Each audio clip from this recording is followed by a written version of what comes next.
कुछ खट्टे हैं कुछ मीठे हैं कुछ कड़वे कुछ फीके, सुनो मंच के किस्से जो हिस्से हैं मेरे जी के।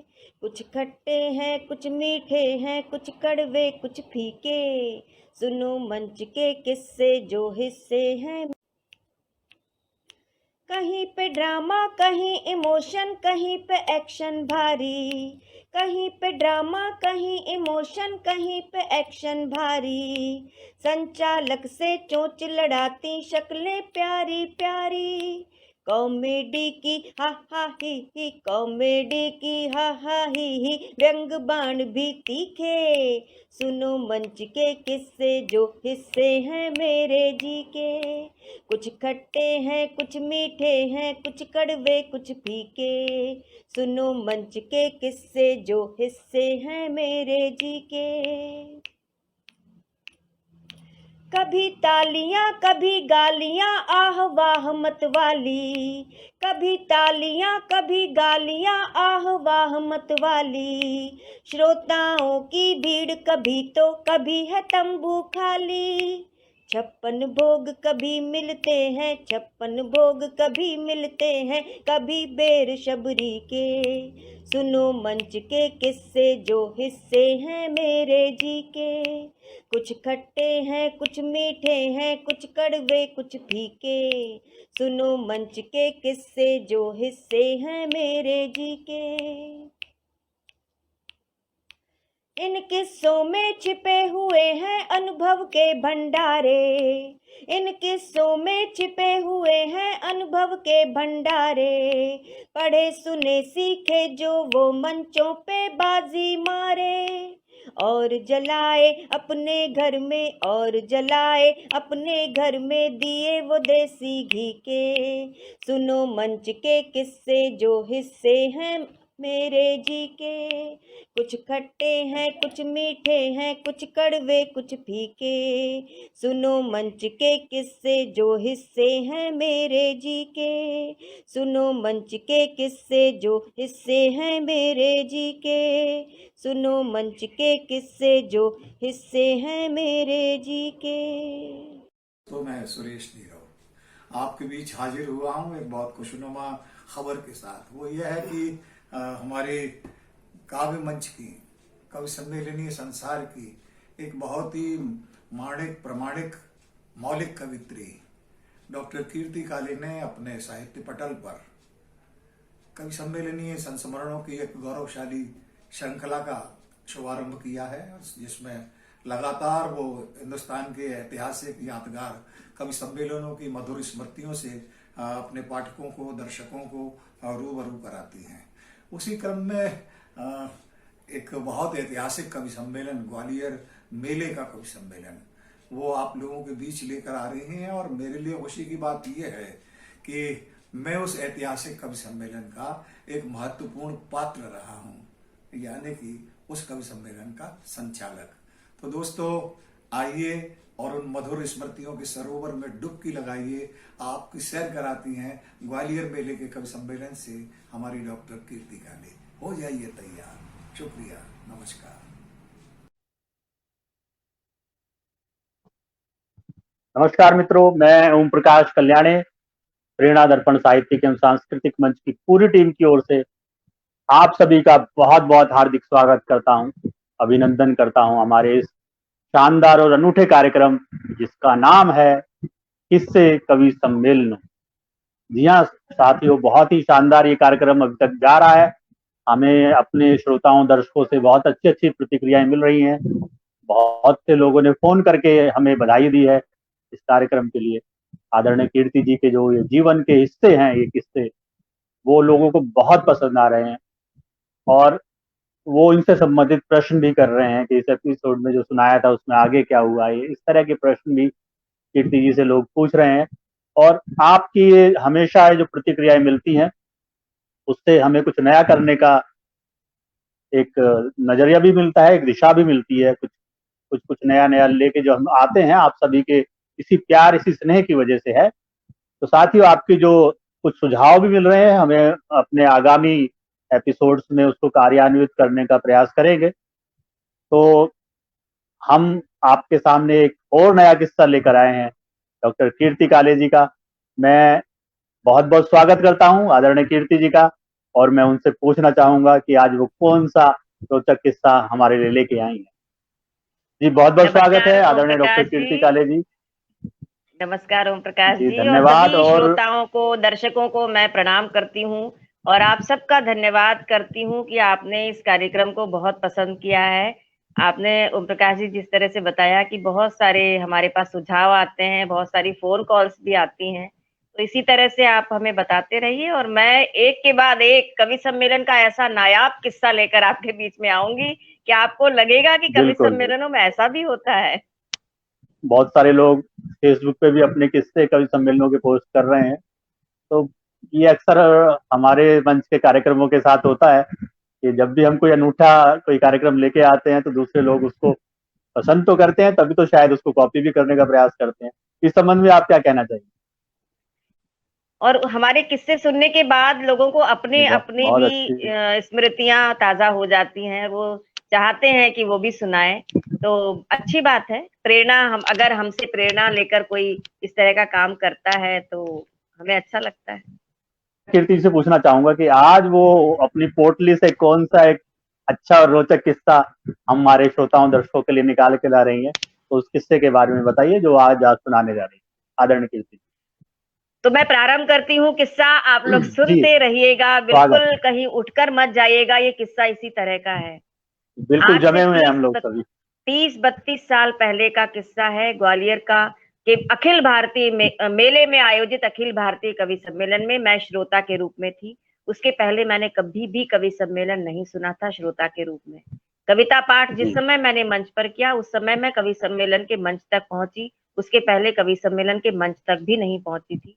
आकाशवाणी से मैं अवश्य बिल्कुल बालकुंज कार्यक्रम से कविताएं सुना रही थी। छोटी सी बच्ची थी, चौथी जी क्लास में पढ़ती थी, तब से कविताएं सुना रही थी। युवाणी कार्यक्रम में फिर मैं आई, उसके बाद हिंदी वार्ता में सुनाने लगी कवि सम्मेलन। लेकिन प्रत्यक्ष रूप से मैंने कभी किसी कवि को आमने सामने बैठकर नहीं सुना था, तो ये जी मेरे लिए एक अलग अनुभव था। दिसंबर जनवरी की सर्द रात, ग्वालियर मेला ग्राउंड के पास में ग्वालियर का भव्य किला, माधव इंजीनियरिंग कॉलेज, महारानी लक्ष्मीबाई की समाधि, फिजिकल कॉलेज, सिंधिया का पैलेस, ये सब ग्वालियर के सारे स्थल दिसंबर जनवरी की कड़ाके की सर्द में कोहरे की चादर से ढक जाते हैं, और उसी के साथ में मेला ग्राउंड भी। लेकिन कवि जी सम्मेलन सुनने की प्यास, कवि सम्मेलन सुनने की तड़प इतनी अधिक होती है कि हजारों की संख्या में श्रोता इस कड़कड़ाती हुई सर्दी में भी मेला बिल्कुल ग्राउंड के बिल्कुल कुसुमाकर रंगमंच तक पहुंच ही जाते हैं। बिल्कुल। मैं भी अपने बाबा के साथ पहली बार ग्वालियर मेले के अखिल भारतीय कवि सम्मेलन में श्रोता के रूप में उपस्थित होने के लिए गई। ग्वालियर में किसी भी लड़की का उस समय भी, रात के समय कवि सम्मेलन होते हैं, तो रात के समय अकेले जाना या कवि सम्मेलन सुनने जाना न तो तब संभव था और न ही आज के माहौल में भी संभव है। तो इसलिए जी मैंने कवि सम्मेलन पहले कभी नहीं सुना था। लेकिन चूंकि मैं कवि सम्मेलनों में उस समय जाने लगी थी और कवि सम्मेलन में धीरे धीरे अपने पांव आगे बढ़ाते हुए कवि सम्मेलन की दुनिया को जानने और समझने का प्रयास कर रही थी, बिल्कुल चुपचाप से। कवि सम्मेलन में मैंने उस समय ऐसे लोग भी देखे जो रचनाकार के रूप में तो उतने उत्कृष्ट नहीं थे, लेकिन व्यक्ति के रूप में बहुत अच्छे व्यक्ति थे। साथ में जी ऐसे लोग भी देखे जो रचनाकार के रूप में बहुत अच्छे थे, लेकिन व्यक्ति के रूप में जितने निकृष्ट हो सकते हैं उतने अधिक निकृष्ट अच्छा। थे। तो मैं धीरे जी धीरे जी कवि सम्मेलन की दुनिया को समझने का प्रयास कर रही थी। ग्वालियर का कुसुमाकर रंगमंच, मेला ग्राउंड, बिल्कुल साए साए चलती हुई हवा, कड़ाके की ठंड, दांत किटकिटाती हुई ग्वालियर की सर्द रात। लेकिन उस रात में कविता सुनने की प्यास, कविता सुनने की ललक मुझे और मेरे साथ में हजारों श्रोताओं को मेला ग्राउंड तक खींच कर ले जाती थी। जी रात को 8 बजे का समय था ओम प्रकाश जी कवि सम्मेलन का। हम लोग तो 7 बजे ही पहुंच गए, क्योंकि अच्छा। इसलिए पहुंच गए क्योंकि जगह नहीं मिलती थी, पान इतनी भीड़ रहती हाँ थी। जगह। तो हमें तो आगे आगे बैठना था, क्योंकि वीआईपी पास भी था, लेकिन फिर भी वीआईपी लाउंज भी भर जाता था, इतने लोग आते थे जी सुनने के लिए। तो 8 बजे का समय था, हम 7 या 7:30 बजे मैं अपने बाबा के साथ यानी पिताजी के साथ वहां पहुंची और बिल्कुल आगे आगे की पंक्ति में वहां जाकर मैं बैठ गई और इतना अच्छा लगा। वहां पहुंचने के बाद कवि सम्मेलन का भव्य मंच सामने से मैंने कभी नहीं देखा था। श्रोताओं की जी उत्कंठा इतनी अधिक थी कि कब कवि सम्मेलन प्रारंभ हो, कब कवि सम्मेलन प्रारंभ हो। 8 बजे का समय था, 8 बज गए, 8:30 के 8:45 बज गए, 9 बज गए, 9:30 बज गए, लेकिन कवि सम्मेलन प्रारंभ नहीं हो रहा था। उस समय मेरे मन में एक खीज उत्पन्न हुई और हो सकता है मेरे साथ में अनेक जो श्रोता थे उनके मन में भी उत्पन्न हुई हो, जो 7 बजे से वहां आकर बैठे जी थे। लेकिन इंतजार का फल मीठा होता है, ऐसा कहते हैं। तो सभी लोग जी श्रोता बैठे हुए थे, लेकिन फिर भी एक ना एक कुलबुलाहट सी मन में थी कि अब तो प्रारंभ होना चाहिए, बहुत देर हो गई। सर्दी बढ़ती जा रही थी। लगभग 9:45 या 10 बजे कवि सम्मेलन के मंच पर सारे बड़े बड़े महान कवि अवतरित हुए। आज मुझे लगता है कि वास्तव में कवि सम्मेलन में श्रोता कवियों को एक अवतार की तरह से ही देखते हैं, क्योंकि उस कवि बिल्कुल सम्मेलन में इतने बड़े बड़े कवि थे जिन कवियों को मैंने पढ़ा था, जिनकी किताबें पढ़ी थी, जिनको दूरदर्शन पर देखा था। वो बहुत सारे कवि उस मंच पर थे। बहुत बड़ा मंच, कुसुमाकर रंगमंच, ग्वालियर का अखिल भारतीय कवि सम्मेलन जो मेले का होता है, वो उस समय भी बहुत प्रसिद्ध था और आज भी बड़ा प्रसिद्ध है। वहां पर जी जी उपस्थित थे आदरणीय पद्म विभूषण श्री गोपाल दास नीरज जी, जी श्री सुरेश नीरव जी, साथ जी में श्री सुरेश उपाध्याय जी, श्री जगदीश जी सोलंकी जी, श्री प्रकाश प्रलय जी, हास्य के बड़े रचनाकार श्री ओम प्रकाश आदित्य जी, और साथ में अच्छा मुरैना से उपस्थित थी, मुरैना बिल्कुल ग्वालियर के पड़ोस का है, मुरैना से जी उपस्थित थी श्रीमती इंदिरा इंदु जी। और भी कई कवि इंदिरा रहे इंदु होंगे जी। जी कई सारे कवि मंच पर थे, आकर बैठे। प्राथमिक औपचारिकताएं पूरी हुई और उसके बाद कवि सम्मेलन का की अध्यक्षता आदरणीय श्री गोपाल दास नीरज जी ने ग्रहण की और संचालन का जी दायित्व उठाया श्री सुरेश नीरव जी ने। सुरेश नीरव जी मूल रूप से ग्वालियर के ही रहने वाले हैं, लेकिन कई अच्छा वर्षों से वो दिल्ली में रहते हैं जी, दिल्ली में रहते जी हैं और कादम्बिनी में वो संपादक भी रहे हैं। बहुत बड़े पत्रकार हैं, जी बहुत जी जी अच्छे लेखक भी हैं और इन दिनों तो बहुत काम कर रहे हैं अपने पटल के माध्यम से। जी गजलें भी बहुत अच्छी लिखी हैं, गीत भी बहुत हाँ अच्छे लिखे हैं और बिल्कुल बिल्कुल संचालन तो उनका बड़ा नायाब रहता था और अभी भी रहता है। तो संचालन कर रहे थे श्री सुरेश नीरव जी। मंच सज गया। सबसे पहले आमंत्रित किया सुरेश नीरव जी ने वाणी वंदना के लिए श्रीमती इंदिरा इंदु जी को। इंदिरा जी इंदु जी ने अपनी सुमधुर आवाज में बहुत अच्छी वाणी वंदना प्रस्तुत की। उसके बाद पहले कवि को आमंत्रित किया। बिल्कुल सारे श्रोता ऐसे बैठे थे कि अब तो कवि सम्मेलन प्रारंभ हो चुका है और अब हम कविताएं एक के बाद एक सुनकर छक कर कविताओं का रसपान करने वाले हैं। इंदिरा इंदु जी की सरस्वती वंदना से पूरा वातावरण काव्यमय हो गया। जी उसके बाद पहले कवि को आमंत्रित किया। मुझे जहां तक ध्यान है पहले नंबर पर आमंत्रित किया था श्री जगदीश सोलंकी जी। जो जगदीश सोलंकी जी जी कोटा के हैं और कोटा से चलकर पूरे देश में उन्होंने अपने वीर रस के गीतों की धूम मचाई थी। जब तक उनका काव्य पाठ तब तक पूरा नहीं होता था जब तक वो अपनी बदनाम बस्ती एक कविता थी उनकी वो नहीं सुना लेते थे। अच्छा और आज भी श्रोता इतने सालों बाद जहां पर भी जगदीश सोलंकी जी आते हैं, बदनाम बस्ती कविता उनसे अवश्य सुनते हैं। तो उन्होंने बड़े अच्छी तरह से उन्होंने काव्य पाठ प्रारंभ किया। सुरेश नीरव जी ने बहुत अच्छा संचालन करते हुए पूरा वातावरण बनाया। जी पता नहीं क्या हुआ, अचानक से श्री गोपाल दास नीरज जी जो अध्यक्षता कर रहे थे, बुदबुदाते हुए उठकर मंच के पीछे चले गए। सभी लोग अच्छा बड़े आश्चर्यचकित हो गए, उनके साथ में मैं भी, कि पता नहीं क्या हो गया, ये इतने गुस्से में, इतने क्रोध में उठकर। कभी मैंने नीरज जी को दूरदर्शन पर देखा था लेकिन इसने क्रोध में कभी नहीं देखा। वो एकदम से जी बुदबुदाते हुए से अंदर नेपथ्य में चले गए मंच के पीछे। तो जगदीश जी सोलंकी जो काव्य पाठ कर रहे थे, जगदीश सोलंकी जी थोड़े से गड़बड़ा गए क्योंकि श्रोता और सब लोग नीरज जी की तरफ देखने लगे। लेकिन उन्होंने जी बड़े सधे स्वर में, सधे ढंग से अपने अनुभव का लाभ उठाते हुए अपना काव्य पाठ पूरा किया और अपने स्थान पर आकर बैठ गए। दूसरे नंबर पर उन्होंने अन्य किसी कवि को काव्य पाठ के लिए आमंत्रित किया, लेकिन तब तक उस समय नीरव जी को मनाकर वहां के आयोजक गण लेकर आ गए थे। और वो नीरज जी अपने अध्यक्ष स्थान पर बैठ गए थे। लेकिन श्रोताओं को उनकी ये आवाजाही बिल्कुल पसंद नहीं आ रही थी, क्योंकि वो थोड़ा डिस्टर्ब हो रहे थे कविता सुनने में। जो भी कवि आता था, उसके बाद नीरज जी बार बार मंच से पीछे उठकर जाते थे, फिर और वैसे नहीं जाते थे, बड़े क्रोधित होकर जाते थे कि पता नहीं इनको क्या समस्या हो गई है, कुछ न कुछ ऐसा तो नहीं, कुछ अघटित सा घटित हो रहा है, इसके लिए बार बार इस जी। तरह से उठकर जा रहे हैं। नीरज जी का बड़ा नाम, बड़ा सम्मान हर जगह आज भी है, उस समय भी आज था। भी है। और सबसे जी। बिल्कुल सबसे बड़े रचनाकार मंच पर नीरज जी ही थे, और बड़े जी। सौम्य और शालीन हमने उन्हें हमेशा से देखा है। ग्वालियर देखा। में तो कई बार उनका आना हुआ था, लेकिन पता नहीं, मैं स्वयं श्रोता के रूप में वहां उपस्थित थी। मेरे मस्तिष्क में भी यही आया कि अरे ये नीरज जी बार बार उठकर क्यों जा रहे हैं। एक बात यहाँ बता दूं कि उस पूरे कवि सम्मेलन और मेले के संयोजक थे वहां के कमिश्नर श्री पुखराज मारू जी। पुखराज मारू जी जी। की पूरी व्यवस्था थी, और उन्हीं के कहने पर सुरेश नीरव जी ने ये पूरे कवि सम्मेलन की टीम बनाई थी। जिन जिन लोगों को पुखराज मारू जी ने कहा था कि इनको बुलाना है, उन्हें उन्होंने बुलाया जी। था वहां पर। जी। तो नीरज जी ऐसे एकदम से उठकर चले गए।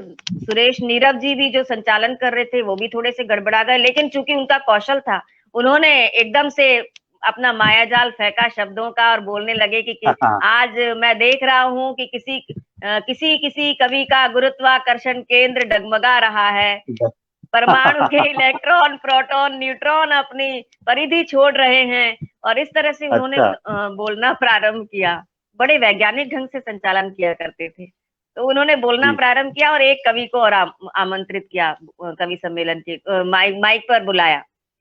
वो जी। कवि जैसे ही काव्य पाठ करने के लिए खड़े हुए, मुझे लगता है शायद सुरेश उपाध्याय जी थे। बड़े व्यंग्यकार हैं, धर्मयुग के उप संपादक रहे हैं, और उनका जी। भी बड़ा नाम था व्यंग के मामले में। मुझे लगता है कि सुरेश उपाध्याय जी से बड़ा व्यंग्यकार कवि सम्मेलन में मुझे दूसरा नहीं लगता। वैसे तो बहुत सारे व्यंग्यकार हैं, लेकिन सुरेश जी। उपाध्याय जी का व्यंग एक इंटेलेक्चुअल व्यंग है, तो उनका भी बड़ा नाम था। सुरेश वो उपाध्याय जी खड़े हुए जी।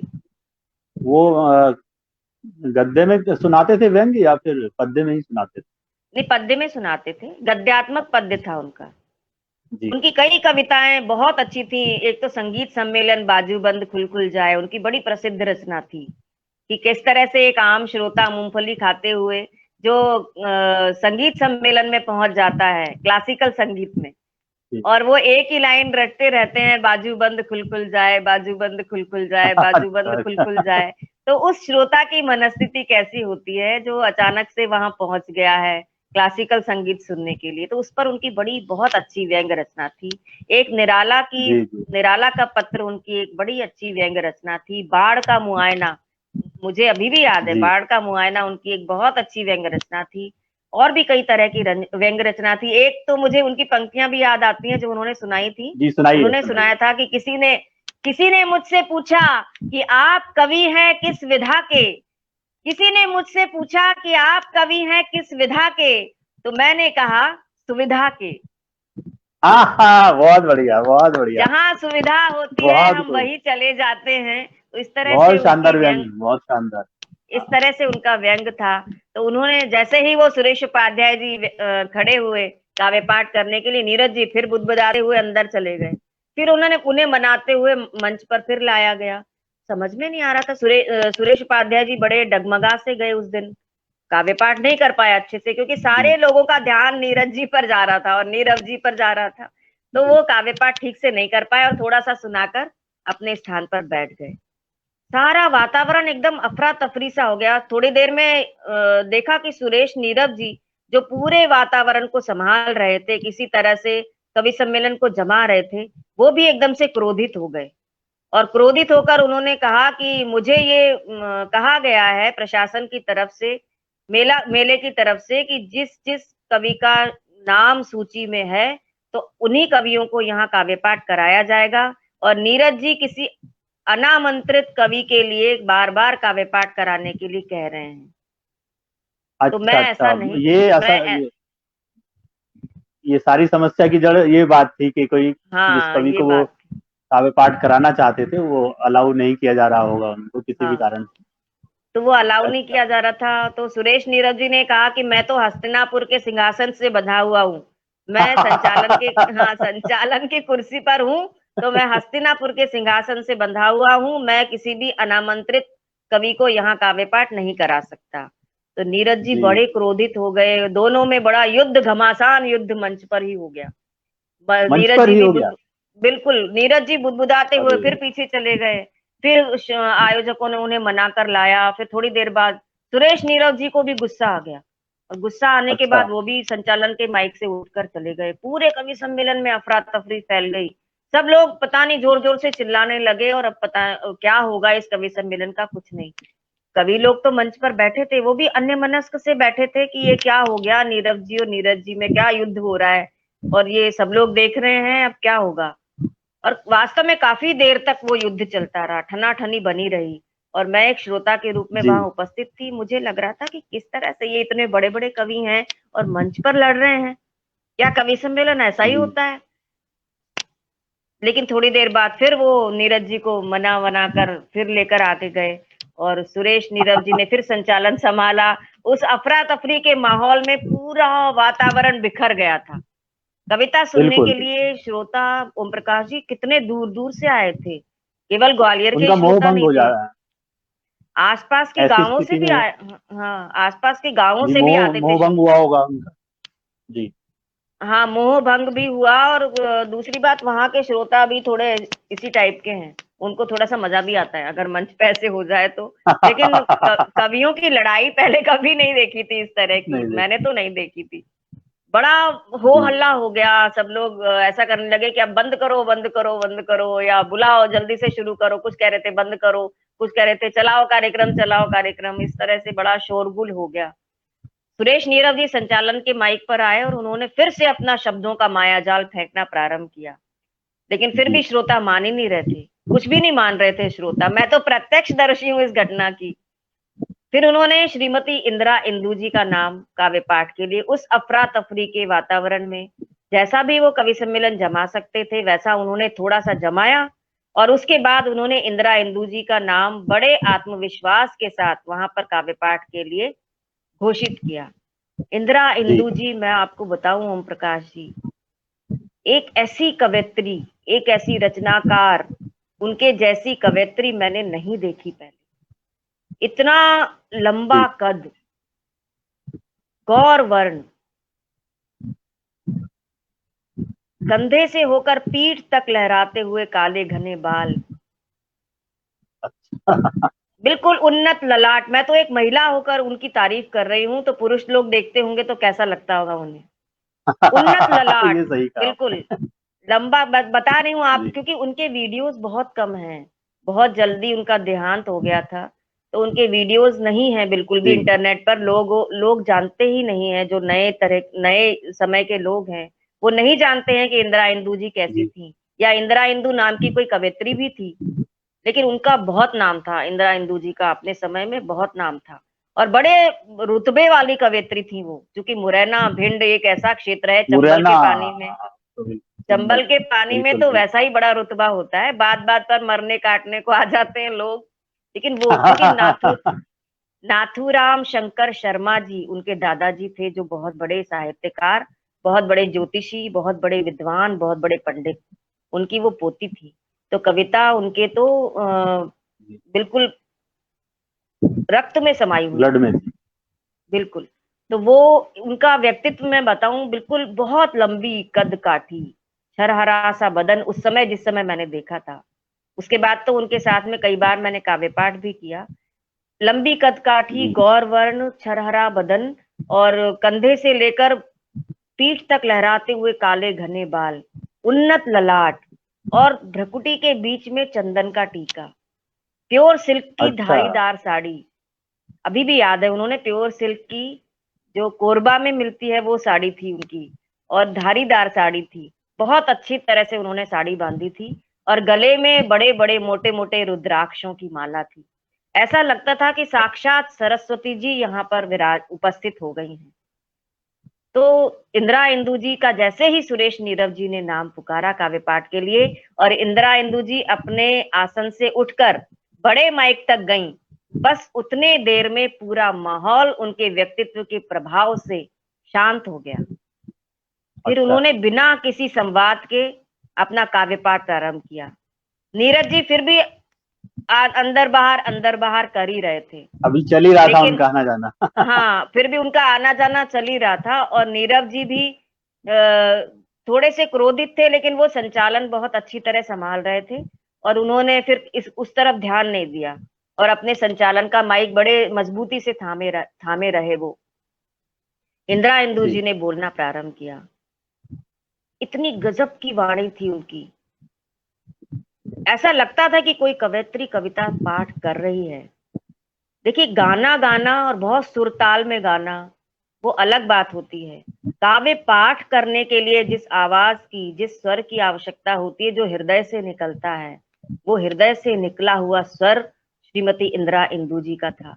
उन्होंने प्रारंभ किया सुनाना बिना किसी संवाद के, इतने साहस और इतने जी। ढाढ़स के साथ उन्होंने प्रारंभ किया कि जैसे कुछ भी हो जाए मुझे तो सुनेंगे ही सुनेंगे। ये ढाढ़स जिस कवियत्री में, जिस रचनाकार में हो जाता है, बस वो किसी भी स्थिति में अपना काव्य पाठ कर ही लेता है। तो उन्होंने प्रारंभ किया और चूंकि वो उसी क्षेत्र की थी तो उन्होंने वहां की लोकल लैंग्वेज में सुनाना प्रारंभ किया। भदावरी बोली के कुछ लोकगीत सुनाए, ब्रज भाषा के जी। कुछ लोकगीत सुनाए, बुंदेली के कुछ लोकगीत सुनाए, कुछ मुक्तक सुनाए। तो सारे लोग एकदम उनकी ग्रिप में आ गए। आ गया। कुछ गीत सुनाए, कुछ पैरोडियां सुनाई, कुछ देशभक्ति की रचनाएं सुनाई। उस समय आरक्षण का बड़ा विवाद चला हुआ था। बहुत सारे जी। लोग आत्मदाह कर रहे थे, युवा। तो उस पर भी उन्होंने कुछ जी। रचनाएं सुनाई। तो इस तरह की सारी तरह की रचनाएं उन्होंने सुनाकर पूरा वातावरण, यानी कहना चाहिए कि पूरा कवि बहुत बढ़िया, सम्मेलन बहुत। अपनी मुट्ठी में भर लिया। अच्छा। उसके बाद बिल्कुल मुट्ठी में भर लिया उन्होंने, या कहना चाहिए कि समेट कर अपने पर्स में रख लिया। तो वो पूरा तो कवि सम्मेलन। वो मैं आपसे ये गुजारिश करना चाहूंगा कि अगर आपको कुछ पंक्तियां याद हों इंदु जी की, वो जरूर सुनाइएगा। पहले आप उनके बारे में जो बताएं, उसके बाद वो पंक्तियां जरूर सुनाइएगा अगर कुछ याद है तो। हाँ ठीक है, जो जो मुझे याद रहेंगी वो मैं सुना दूंगी। तो जी। इस जी। तरह से इंदिरा इंदु जी ने पूरे कवि सम्मेलन को बंद करके अपनी मुट्ठी में और अपने पर्स में भर लिया, ऐसा लगा। और उसके बाद तो किसी सारे कवियों ने थोड़ा थोड़ा काव्य पाठ किया, क्योंकि माहौल नहीं था। नीरज जी जी। बार बार उठकर पीछे जा रहे थे, बार बार आ रहे थे। आयोजक गण उन्हें समझा बुझा रहे थे, क्योंकि वो इतने वयोवृद्ध रचनाकार, इतना उनका नाम, नाम, लेकिन सही वो बात। क्योंकि एक गाइडलाइन थी कवि सम्मेलन की कि किसी भी अनामंत्रित रचनाकार को काव्य पाठ नहीं कराना है। और ये बात जी। उन्होंने कह भी दी थी। तो नहीं कराना था तो संचालक भी क्या करे, तो उन्होंने नहीं सही बात। कराया। लेकिन नीरज जी चाहते थे कि उनके साथ कोई आए थे, उन्हें भी काव्य पाठ करा दिया जाए। तो ये थोड़ा सा विवाद था और ये विवाद श्रोताओं तक भी पहुंच गया। अगर आपस में ही रहता तो कोई बात नहीं थी, लेकिन चूंकि माइक से बिल्कुल। ये युद्ध हो गया एक दूसरे के साथ, तो बड़ा आश्चर्यजनक और बड़ा अफसोसजनक था। अगले दिन फिर बाद में कवि सम्मेलन हुआ। अध्यक्ष जी काव्य पाठ नीरज जी बिल्कुल अच्छा नहीं कर पाए उस दिन, क्योंकि उनका मूड जी। भी नहीं रहा था काव्य पाठ करने का। कुछ इस तरह का वातावरण हो गया था कि जितना उनका नाम था उस हिसाब से वो रचना पाठ नहीं कर पाए। लेकिन जी। उनके नाम नाम तो बहुत था और वो उस दिन नहीं कर पाए, उससे कोई फर्क नहीं पड़ता। कई बार उन्होंने ग्वालियर के लोगों को अपनी कविताओं पर झुमाया था। कोई मजहब यहाँ ऐसा भी चलाया जाए जिसमें चलाया जाए, इंसान को इंसान इंसान को बनाया जाए। इंसान बनाया। आग बहती है यहाँ गंगा में, झेलम में भी, कोई झेलम बतलाए कहाँ जाके नहाया जाए। जाके नहाया जाए। बिल्कुल, बहुत एक से बढ़िया। एक गीत उनके थे कि छुप छुप अश्रु बहाने वालों, मोती व्यर्थ लुटाने वालों। छुप छुप अश्रु बहाने वालों, मोती मान व्यर्थ लुटाने वालों। कुछ सपनों के मर जाने से जीवन नहीं मरा करता है। नहीं मरा करता। और बहुत सारे गीत उनके लोगों को याद थे, कंठस्थ थे। लेकिन चूंकि उस दिन मूड नहीं था तो नीरज जी जी। भी बिल्कुल काव्य पाठ नहीं कर पाए। सुरेश नीरव जी ने भी थोड़ा सा काव्य पाठ किया। अन्य अन्य जो प्रकाश प्रलय जी भी उपस्थित थे उस कवि सम्मेलन में, कटनी के रचनाकार हैं, अच्छे जी। व्यंग्यकार हैं। लेकिन कोई भी उस दिन बहुत अच्छी तरह से काव्य पाठ नहीं कर पाए ऐसे। लेकिन पूरे कवि सम्मेलन को जमाया था श्रीमती इंदिरा इंदु जी ने। जी। और अगले दिन इंदिरा इंदु जी बहुत जल्दी चली गई हमारे बीच से। बड़ा दुखद उनका अंत हुआ। बहुत सारे लोग नहीं जानते हैं ओम प्रकाश जी कि हमारे कवि सम्मेलन में एक से एक अच्छे नायाब हीरे हुए हैं। अगर बाद में जी कोई उनका उल्लेख करता है या उनके परिवार के लोग उनका नाम आगे बढ़ाते हैं तब तो लोग याद रखते हैं, अन्यथा लोग भूल जाते हैं, उनको विस्मृत सही हो बात। जाता है। अभी मैं कई बार देखती हूँ कि मुरैना कवि सम्मेलन में जाते हैं, मैं भी कई बार गई हूँ, लेकिन कोई इंदिरा इंदु जी का नाम तक नहीं लेता। वहां जाने के बाद मैंने ही नाम लिया, जब भी मैं जाती हूँ मैं इंदिरा इंदु जी का नाम मुरैना जाने के बाद मंच से माइक से अवश्य लेती हूँ। और ये हम लोगों बहुत का अच्छी बात। दायित्व भी है कि हम जिस भी बिल्कुल शहर बिल्कुल। में जाएं, जिस जिस भी स्थान पर जाएं, वहां के जो प्रसिद्ध रचनाकार हैं उनका उल्लेख हम अवश्य करें, क्योंकि जिनके जी, नाम साथ तो हम आगे बैठे जाना हैं, चाहिए, कम से कम जिनके नाम साथ तो हम अगली पीढ़ी तक जाए। बिल्कुल, जिनके साथ हम इतने वर्षों तक मंच पर बैठे हैं, मंच जिनके साथ साझा किया है, उनका नाम, उनके न रहने के बाद उनका नाम तो लेना ही चाहिए। और जो जीवित भी हैं और अगर मंच पर नहीं है तो उनके नाम का उल्लेख हम करें तो उन्हें अच्छा लगता है, और ये हमारा उत्तरदायित्व है, जिम्मेदारी है, हमारा फर्ज है। तो ये सब करना चाहिए। लेकिन उसके बाद मैं बताऊं, दूसरे दिन यहाँ कहानी समाप्त नहीं हुई, बाकी सारे कवि जी तो जी चले जी गए, लेकिन नीरज जी ने, जैसा कि बताया गया, नीरज जी ने एक प्रेस कॉन्फ्रेंस की, अगले दिन ग्वालियर में रुके, प्रेस कॉन्फ्रेंस की, और जी। मोटे मोटे अक्षरों में अखबार में छपा हुआ था एक बड़े शीर्षक के साथ कि नीरज नीरव युद्ध के बीच में अखिल भारतीय कवि सम्मेलन फ्लॉप। फ्लॉप। तो ये इस तरह का, और ये एक बार नहीं छपा, कई बार। जब भी कवि सम्मेलन मेले का होता था तो पत्रकार बंधु हमारे इतने शार्प ग्वालियर के कि वो इस घटना का उल्लेख करना नहीं भूलते थे कि आज से 2 साल पहले ऐसा हुआ था, आज से 1 साल पहले ऐसा हुआ था, अभी भी करते हैं, आज से 5 साल पहले ऐसा हुआ था। पहले तो वो इस घटना को लोगों को भूलने नहीं देते कि ग्वालियर के कुसुमाकर रंगमंच पर नीरज और नीरव का कभी युद्ध हुआ था। तो उस उन खबरों में वो जो इस सारी घटनाक्रम के पीछे कारण थे वो भी सब आए थे खबरों में। नहीं, कारण वारण नहीं आए थे उसमें। उसमें केवल यही बताया जाता था कि नीरव नीरज युद्ध के कारण नीरज जी के आंसू निकल आए, इस तरह का आया हाँ था उसमें। नीरज जी रो पड़े, कुसुमाकर रंगमंच के अखिल भारतीय कवि सम्मेलन में नीरज जी रो पड़े। और जी। कई कई दिनों तक ये खबर छपती रही, क्योंकि पत्रकारों को तो एक मसाला भी चाहिए। मसाला बिल्कुल। तो वो इस तरह की छपते रहे। इंदिरा इंदु जी के बारे में भी कई दिनों तक छपता रहा कि उन्होंने संभाला कवि सम्मेलन। और जी लेकिन उस दिन सबसे बड़ी सीखने वाली बात है कि उस दिन कवि सम्मेलन को श्रीमती इंदिरा इंदु जी ने अपनी विद्वत्ता पूर्ण सौम्यता और अपने कौशल के वजह से, अपनी रचनाओं की विविधता के कारण और बिना किसी तनाव के जिस साहस के साथ उन्होंने काव्य पाठ किया, वो काव्य पाठ देखने योग्य था।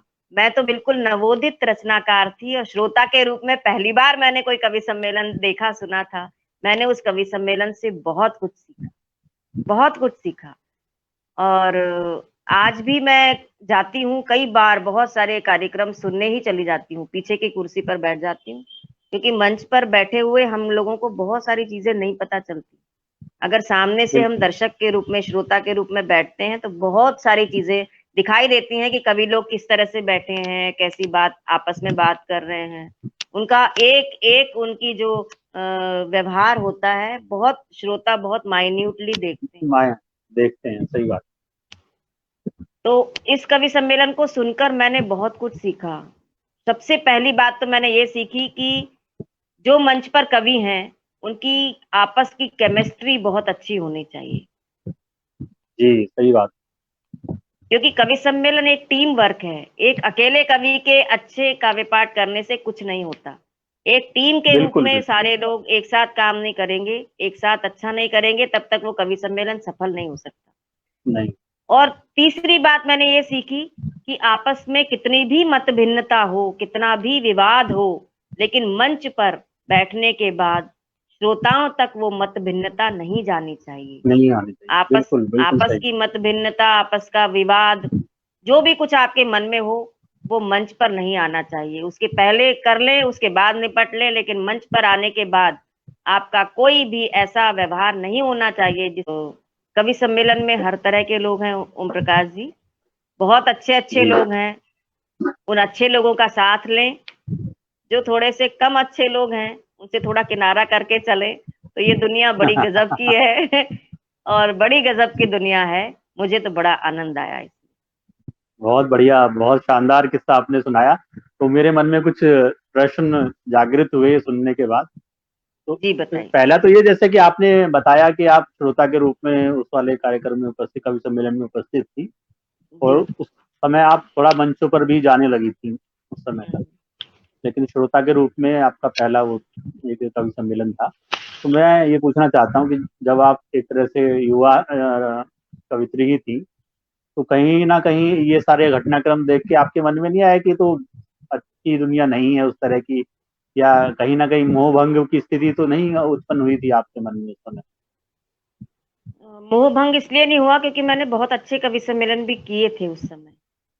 जी तो ये घटना एक तरह से ये थी कि बहुत अलग तरह की घटना थी, लेकिन सारे कवि सम्मेलन ऐसे नहीं थे। जिन कवि सम्मेलनों में मैं गई थी वो बहुत अच्छे कवि जी। सम्मेलन थे। तो यही मुझे लगा कि कवि सम्मेलन में कभी कभी ऐसी घटनाएं हो जाती हैं जो ऐसा नहीं होना चाहिए।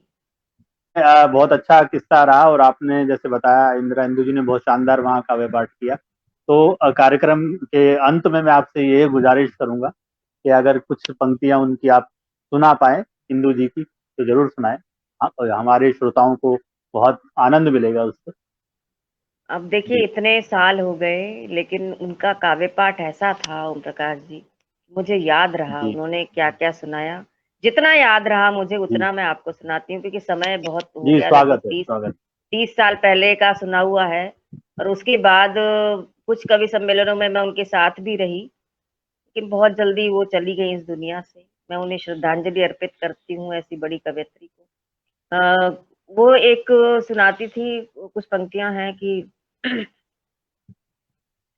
तेरे नाम पर लहू की नदियां अगर बहेंगी, मेरी आस्थाएं कैसे तुझे देवता कहेंगी। तेरे हाँ हाँ। नाम पर लहू की, ये कहो खुदा के बंदों जो तुम ही नहीं रहोगे।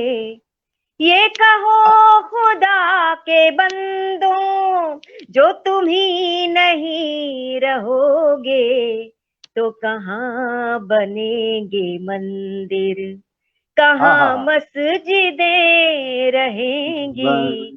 तेरे बहुत नाम बढ़िया। पर लहू की बहुत नदियां शानदार। अगर बहेंगी, मेरी आस्थाएं कैसे।